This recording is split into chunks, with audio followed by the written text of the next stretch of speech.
Hashtags ने कई आंदोलनों को जन्म दिया है और शुक्र है कि अब हमारे पास एक ऐसा हैशटैग चैलेंज है जो भाग लेने के लायक है। इसका नाम है दी हैशटैग ट्रैश टैग चैलेंज। इस चैलेंज की मदद से हम हमारी पृथ्वी को तो बचा ही रहे हैं, बल्कि इसकी मदद से हम उस प्रॉब्लम को सॉल्व कर रहे हैं जो हमने इतने सालों पहले खड़ी की थी। इसके लिए सबसे पहले हमने लोगों को गंदी जगह की तस्वीर लेने को कहा और उसके बाद एक तस्वीर जो इस जगह की सफाई करने के बाद ली गई हो। तो आइए कुछ ऐसी ही बेहतरीन तस्वीरों पर आज हम नजर डालते हैं और उन लोगों को भी देखते हैं जो इस ट्रैश टैग चैलेंज का हिस्सा बने। इस फोटो में जो शख्स है वो अल्जीरिया का रहने वाला ड्रेकी यूनिस है। ये एक एनवायरमेंटलिस्ट है जो जगह पर वेस्ट पॉल्यूशन के मुद्दों से निपटती हैं। लेकिन यूनिस को इस बात का अंदाजा बिल्कुल नहीं था कि वे ट्रैश टैग मूवमेंट का सृजन करने वाले हैं। मार्च 2019 में ब्रायन रोमन ने यूनिस की तस्वीरें फेसबुक पर अपलोड की। ये मैसेज उन सभी को इनकरेज करने के लिए है जो अपनी जिंदगी में बोरियत का एहसास कर रहे हैं। और अब तो ये मैसेज दुनिया भर में लोगों तक पहुंच गया है। अलग अलग देशों में लोग वेस्ट पॉल्यूशन से निपटने के लिए एक कदम आगे बढ़ाते हुए नजर आ रहे हैं और इनके द्वारा किए गए सभी योगदान असाधारण हैं। अब इन दो इंसानों को देखिए कैसे ये अपने योगदान के वक्त अटक गए थे। ये जंगल पूरी तरह से कचरे से भरा पड़ा था जिससे वन्य जीवों को काफी नुकसान हो रहा था, लेकिन दोनों सुपर हीरो ने इस सारे कचरे को हटाकर उनकी जान बचाई। म्यांमार के ये खाइंग ओ उन्होंने अपने स्थानीय समुदाय में इस हैशटैग ट्रैश टैग चैलेंज को बढ़ावा दिया। जब उन्होंने कचरे के इस बड़े से ढेर को देखा तब उन्होंने इसे साफ करने के लिए अपनी पूरी जी जान लगाकर मेहनत की। इस तस्वीर में आप कचरे से भरी 10 बैग्स देख सकते हैं और अब ये जगह अपने भूतकाल से बिल्कुल अलग दिखाई देती है। ऐसा लगता है हम जितना भी कचरा जनरेट करते हैं उनमें से ज्यादातर कचरे को रिसाइकिल किया जा सकता है। देखा जाए तो हम जो कचरा अपने डस्टबिन में फेंकते हैं उसमें से 60% कचरे को रिसाइकिल किया जा सकता है, खास करके प्लास्टिक को। प्लास्टिक आजकल न्यूज में एक आम बात बन गई है और सरकार भी इससे निपटने के लिए अपने देशों में नए प्लान्स के साथ सामने आ रही है। जैसे आजकल कई देश इनके इस्तेमाल पर पैसे चार्ज कर रहे हैं और बाकियों ने तो प्लास्टिक को पूरी तरह से बैन ही कर दिया है। इस अद्भुत व्यक्ति को अपने समुदाय में इस अंतर को बनाने में केवल 1 घंटे का समय लगा। वाह भाई, मुझे तो सुबह उठकर आलस भगाने में ही 1 घंटा लग जाता है। इसने इस बात को साबित किया है कि बस कुछ ही पलों में बड़ा बदलाव लाया जा सकता है। भले ही इसके हाथों को देखकर आपको थोड़ा सा अजीब लगे कि उसने फोटो खिंचवाते वक्त उन्हें ऐसे क्यों कर रखा है। अब एक ऐसी चुनौती के बारे में बात करते हैं जिसे पूरा करना बेहद कठिन था। फिलीपींस में लुजोन का मनीला बे इस देश की सबसे सुंदर जगहों में से एक हुआ करता था और सबसे व्यस्त भी। कई जहाज अपनी संपत्ति के परिवहन के लिए इस खाड़ी का उपयोग किया करते थे। इस खाड़ी का इतना ज्यादा उपयोग किया जाता है कि ऐसी मान्यता है खाड़ी फिलीपींस के जीडीपी में 55% योगदान देती है। लेकिन लगातार इस्तेमाल किए जाने से इसे नुकसान भी बहुत पहुंचा है और क्योंकि इस पर नजर रखने वाला कोई और नहीं था, इसलिए यहाँ पॉल्यूशन का लेवल हद से ज्यादा है। 1999 में यहाँ की हालत इतनी ज्यादा खराब थी कि कुछ लॉ स्टूडेंट्स और जिम्मेदार नागरिकों ने जो मनीला बे के ऑयस्टर्स और मसल्स को रिप्रेजेंट कर रहे थे उन्होंने सरकार के खिलाफ केस दर्ज किया और उनसे इस जगह को साफ करने की अपील की। आखिरकार 10 साल बाद साल 2008 में सुप्रीम कोर्ट ने सरकार को इस खाड़ी को साफ करने के आदेश दे दिए। साल 2019 में 5000 लोगों ने मिलकर ये तय किया कि वे मनीला बे में जमे हुए कचरे को साफ करेंगे। इसके लिए लोगों ने खुद को ट्रैश बैग्स और झाड़ू से लैस कर लिया और इस खाड़ी को उसके पहले रूप जैसा दिलाने में जुट गए। और जैसा कि आप फोटो में देख सकते हैं उन्होंने कमाल का काम किया है। हालांकि साफ सफाई तो अच्छी बात है, लेकिन इस पॉल्यूशन से पानी को बुरी तरह से नुकसान पहुंचाया गया है क्योंकि इस पानी में बहुत सारे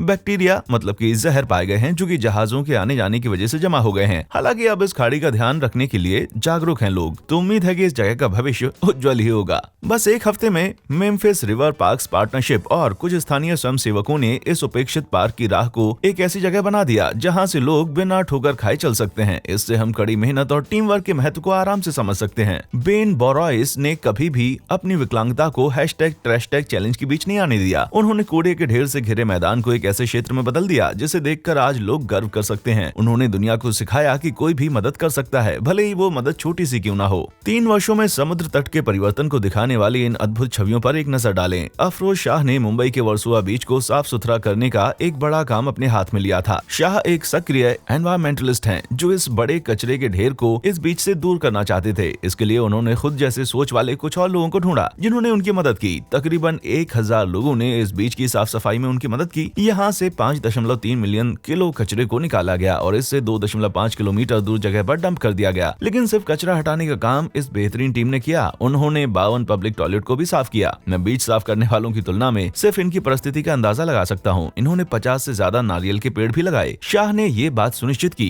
कि वे और 5,000 लगाएंगे ताकि ये जगह बिल्कुल पहले जैसी हो जाए। शाह के इस योगदान को यूएन ने मान्य किया था और उन्हें 2016 में champion of the earth award भी मिला था। एक साफ सुथरे बीच के कई फायदे होते हैं। ये वन्य जीवों की भी मदद करता है। हाल ही में वर्सोवा बीच पर कछुओं को वापस आते हुए देखा गया है। ओलिव रिडले कछुए की प्रजाति, जिसे international union for conservation of nature IUCN द्वारा विलुप्त होने की कगार पर देखा जा रहा है। वे एक बार फिर से बीच पर नजर आ रहे हैं। क्योंकि अब इस कचरे को निकालकर फेंक दिया गया है, तो उम्मीद है कि कहीं ये turtles crime fighting teenage ninjas ना बन जाएं। यहाँ तक कि इन कछुओं को बचाने के लिए वॉलंटियर्स बीच पर ही सोया करते थे। सच में अगर इस दुनिया में ऐसे कमाल के लोग ना होते तो हम इस खूबसूरती को कभी वापस ना देख पाते। हांगकांग में डिस्कवरी बे एक और प्री ट्रैश टैग मिशन था, जिसने तूफान की तरह अपने समुदाय में शुरुआत की। Local environmentalist group DB green ने कमर कस ली कि वे अपने बीचेस को एक दिन साफ करके रहेंगे। अभी तक इस बीच पर कचरे का ढेर सारा कब्जा था, लेकिन अब इस कचरे को फिर इसकी असली जगह पर पहुंचा दिया गया है और अब इस समुद्र को इसके पहले जैसी सुंदरता वापस मिल गई है। बहुत से लोग हर साल एवरेस्ट की चढ़ाई करना पसंद करते हैं और इसी कारण से यहाँ पर बहुत सारा कचरा भी जमा हो जाता है, जो कि आजकल बहुत ही बड़ी समस्या के रूप में सामने आ रहा है। शुक्र है सरकार का, जिसने ऑर्डर दिया है कि जो भी एवरेस्ट की चढ़ाई करेगा उसे अपने साथ 8 किलो कचरा वापस लाना ही होगा, या फिर कचरे का 18 पाउंड, वो भी अपने कचरे के अलावा। मुझे लगता है कि हमें इस तरह के कानून की सख्त जरूरत है, न कि सिर्फ एक सोशल मीडिया कैंपेन की। आपको क्या लगता है? अफ्रीका में कचरे से कैसे निपटें, ये एक बहुत ही बड़ी समस्या है। एक और जहां बहुत से लोग इसे लेकर बेपरवाह हैं, तो वहीं राफेल ब्लैंकसन और उनकी टीम ने सोचा कि अपने पड़ोस में बदलाव लाएंगे। वे नैन्यानो में रहते हैं, जो कासुआ के घाना में स्थित है। ये ग्रुप इस तरह की सफाई लंबे समय से करते आ रहे हैं और उनका तब तक रुकने का कोई इरादा नहीं है जब तक वे नैन्यानो को कचरे से छुटकारा न दिला दें। अब इस ला नदी को ही देख लीजिए, कैसे ये पहले अनचाही वनस्पतियों और कचरे से भरी पड़ी हुई थी, लेकिन अब लोग इस #ट्रैश मूवमेंट से लोगों को इसमें शामिल होने के लिए इनकरेज कर रहे हैं ताकि इस जगह को साफ किया जा सके, जैसा कि इस रेडिट यूजर ने किया। कचरे की बैग्स की फोटो अपलोड की थी। सच में इस हैशटैग ने जगह की सुंदरता को वापस लाने में बहुत बड़ा योगदान दिया है। फ्रीलांस वेबसाइट freelancer.com ने ट्रैश टैग मिशन को और भी ज्यादा इंटरेस्टिंग बनाने के लिए लोगों को इंसेंटिव देना शुरू किया, जिसमें लोगों को अपने समुदाय में कचरा साफ करने के लिए $10,000 का इनाम देने लगे। वे कोई स्पॉन्सर नहीं है, बल्कि एक स्मार्ट कैंपेन है। तो आइए देखते हैं कुछ ऐसे बेहतरीन उदाहरणों को जिन्होंने अपने समुदाय में गंदगी साफ करने की कोशिश की। अगर आपके पास अपने ग्रह बचाने और वन्य जीवों को बचाना कोई छोटा सा मकसद है, तो अब आपके पास और भी कारण हैं जो कि आपको प्रेरित करेंगे। कुछ इसी तरह से 3 महिलाओं ने भी ये निश्चित किया कि वे अपनी कम्युनिटी के कुछ एरियाज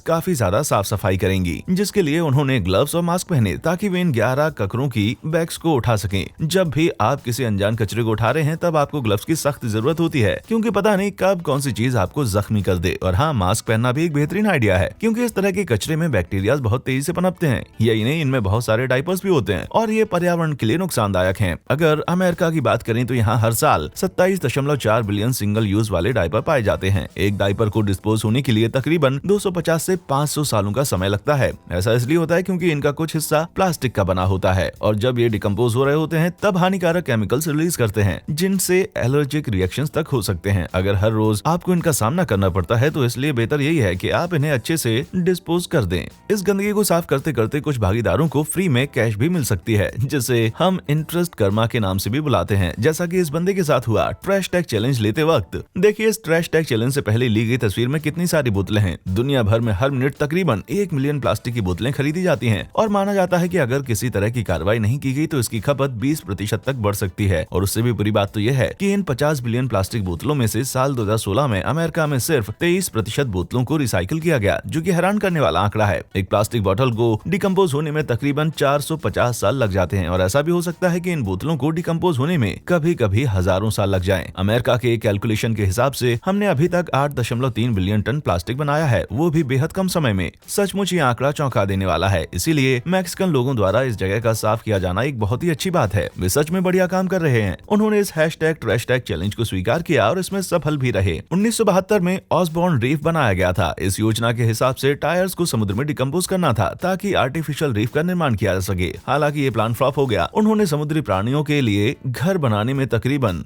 7 लाख से अधिक टायरों को पानी में डाल दिया, लेकिन ये आइडिया बेकार निकला और पर्यावरण पर इसके उल्टे परिणाम देखने को मिले और इन टायर्स को वहीं पर छोड़ दिया गया, जब तक कि 2001 में इसके खिलाफ एक्शन नहीं लिया गया था। इतने वर्षों से टायर निकालने का ये कार्य सफल रहा और इस तस्वीर में आप देख सकते हैं कि एक गलती को सुधारने के लिए सफाई कर्मचारियों ने कितनी मेहनत की है।